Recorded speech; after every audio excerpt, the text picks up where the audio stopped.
بسم اللہ الرحمن الرحیم۔ ماشاءاللہ اس سال محرم کے مہینے میں ایک ہی ہفتے کے اندر 3 مسنون روزے جمع ہو گئے۔ وہ کیسے، میں آپ کو سمجھاتا ہوں، سنیے ذرا۔ دیکھیے، اس سال 10 محرم ہفتے کے دن آیا اور اس سے پہلے جمعے کا جو دن تھا وہ 9 محرم تھا۔ تو 9 محرم اور 10 محرم ان 2 دنوں کو روزہ رکھنا یہ مستحب ہے۔ اور حضرت علامہ انور شاہ کشمیری علیہ رحمہ کے قول کے مطابق 2 دن کے بجائے 3 دن روزہ رکھنا یہ زیادہ افضل اور زیادہ بہتر ہے۔ اجر و ثواب اس میں زیادہ ہے بنسبت 2 دن روزہ رکھنے کے۔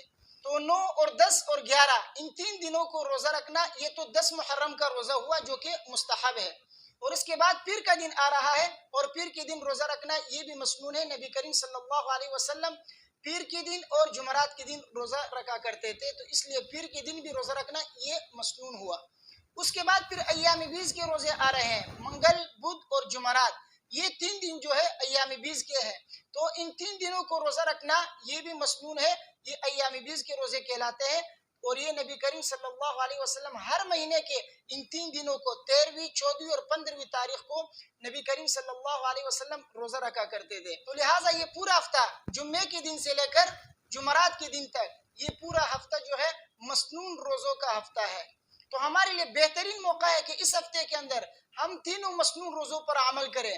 تو جو حضرات 10 محرم کے مسنون روزے رکھ چکے ہیں وہ حضرات پیر کے اور ایام بیز کے روزے بھی رکھے تاکہ تینوں مسنون روزوں پر عمل ہو سکے۔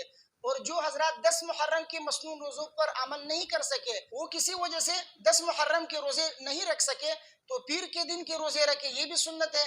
اسی طرح اس کے بعد ایام بیز کے روزے آ رہے ہیں تو ایام بیز کے روزے رکھے۔ تو یہ ایک بہترین موقع ہے ان حضرات کے لیے جو 10 محرم کے روزے نہیں رکھ سکے ہیں۔ تو یہ ہفتہ ہمارے لیے بہترین موقع ہے۔ ویسے بھی ایک دن کے روزے کے بدلے میں 10 روزوں کا ثواب ملتا ہے۔ قرآن میں اللہ تبارک و تعالیٰ نے فرمایا من جاء بالحسنہ فلہ عشر امثالها، جو ایک نیکی کرتا ہے تو اس کو 10 نیکیوں کا اجر ملتا ہے۔ تو ایک روزے کے بدلے میں 10 روزوں کا ثواب ملے گا۔ اور بالخصوص محرم کا مہینہ جو ہوتا ہے اس میں ایک روزے کے بدلے میں آپ کو 30 روزوں کا ثواب ملتا ہے، کیونکہ حضرت عبداللہ بن عباس رضی اللہ تعالیٰ عنہ کی حدیث ہے من صام یوم عرفہ کان له کفارۃ سنتین ومن صام یوما من المحرم فلہ بکل یوم 30 یوما۔ حضرت ابن عباس رضی اللہ تعالیٰ عنہ فرماتے ہیں کہ جو عرفے کے دن کا روزہ رکھتا ہے تو اس کے 2 سال کے گناہ معاف ہوتے ہیں، اور جو محرم کے مہینے میں ایک دن روزہ رکھتا ہے تو اس کو 30 روزوں کا ثواب ملتا ہے۔ تو لہٰذا یہ محرم کا مہینہ ہے تو کوشش کریں ویسے بھی اس مہینے میں روزے رکھیں۔ بالخصوص یہ جو ہفتہ ہے اس ہفتے میں 3 مسنون روزے آ رہے ہیں، کوشش کر لیں کہ ان تینوں پر عمل کریں۔ اگر تینوں پر عمل نہیں کر سکتے تو کم سے کم ایام بیز کے روزے تو ضرور رکھیں۔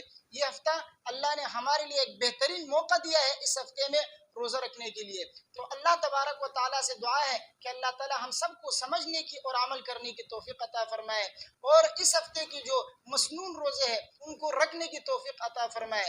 ویڈیو کو اپنے دوستوں کے ساتھ زیادہ سے زیادہ شیئر کیجیے اور مجھے اپنے دعاؤں میں یاد رکھیے۔ السلام علیکم ورحمۃ اللہ۔